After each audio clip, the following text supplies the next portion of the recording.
Hello, Emerald Fennell. Question for you. What have you done? What have you done to this amazing book? Maybe it wasn't your fault. Maybe everything started with Kate Bush and his song. Or maybe you just know there are lots of viewers interested in this sort of toxic plot. And before we even talk about Wuthering Heights, let me ask you something quickly. If you watch The Crown, you probably remember Emerald Fennell as Camilla Parker Bowles, restrained, quietly calculating. Did you like her as an actress? Because as a director, she seems to step into something much darker. Which brings me to the question at the center of this video. Is Emerald Fennell becoming a darker, cinematic echo of Emily Brontë, or is she reshaping Brontë into something entirely modern?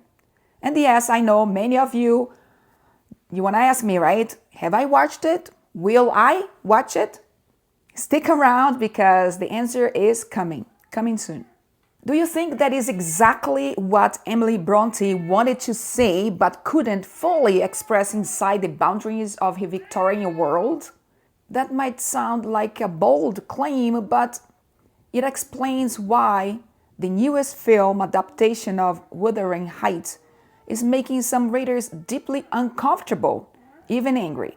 Because the director isn't trying to preserve the novel like a museum artifact. She is speaking back to it, answering it, and in some moments, challenging it. I want to be very clear from the beginning. I am defending the director's right to create her own voice, to interpret, to question, to reshape. But at the same time, I still believe the emotional architecture of Bronte's original story remains more powerful than any modern reinterpretation. This video is not about choosing sides. It's about understanding why readers feel betrayed and why filmmakers feel compelled to push further. By the end of this discussion, I want you to consider three things. One, why this adaptation feels louder, harsher, and more explicit than the novel. Second, why that difference may actually reveal something that was always hidden beneath Bronte's writing. And third, why loving the original text does not mean rejecting new artistic voices. Let's begin with the readers, like myself. Readers approach Wuthering Heights with an emotional memory. The novel is wild, yes, but it is also distant, filtered through narration, silence, and ambiguity. Brontë rarely explains everything directly. Passion feels dangerous precisely because it is partially hidden. But the film is a different language. A director cannot rely on Victorian restraints. She has images, sound, and bodies moving in space. Subtext becomes visible. Ambiguity becomes gesture. For many viewers, that shift feels like a betrayal, or maybe not if they haven't read the book, so they don't have that to compare it to. You don't just see a new interpretation, they feel like the mystery of the book has been replaced by intensity. What was once haunting becomes confrontational. What was once whispered becomes declared. Here is where I take a position that may surprise some traditional readers. A director does not exist to protect literature from change. She exists to respond to it. Every adaptation is an argument, not a copy.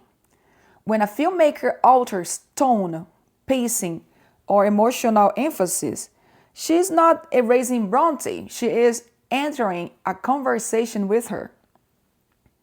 And that conversation matters because each generation reads classic differently. Victorian audiences saw scandal, just thinking about a gypsy dating a socialite scandal.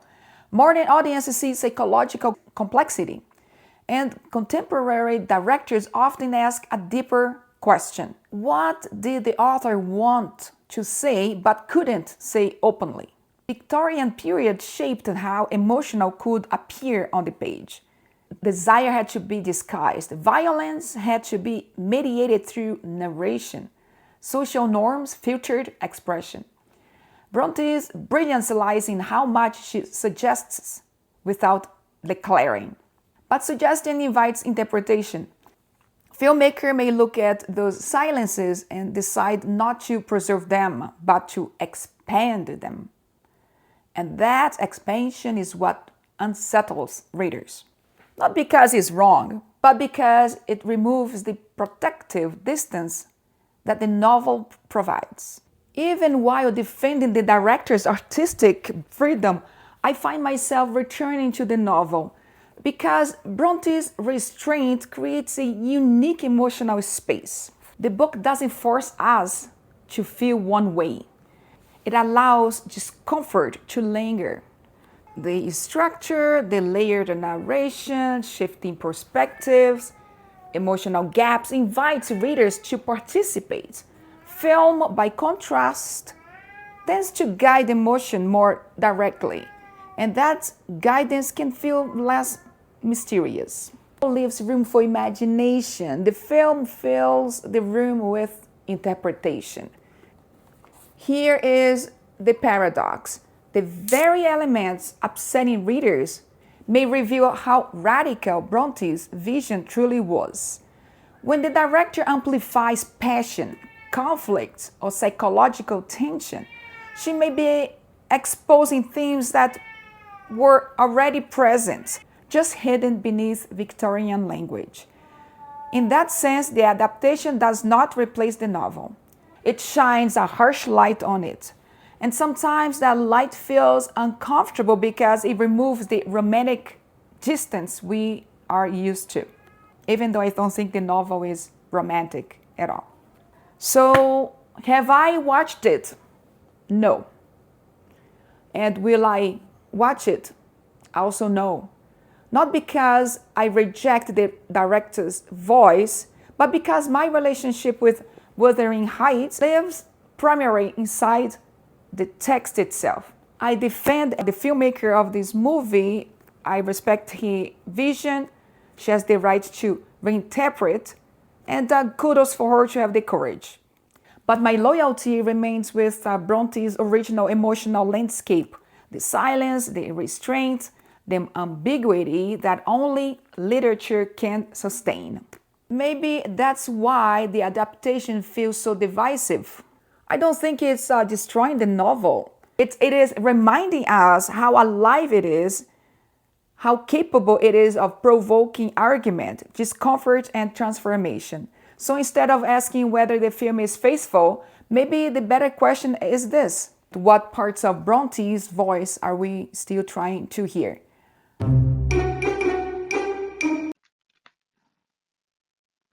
Also, keep something in mind. When Emily Brontë wrote this novel, what she wrote in this novel back then, that was scandalous, top-notch scandalous thing she could have written back then for her audience. Translating that to our days, what would it be scandalous today? A toxic relationship, confusion, revenge.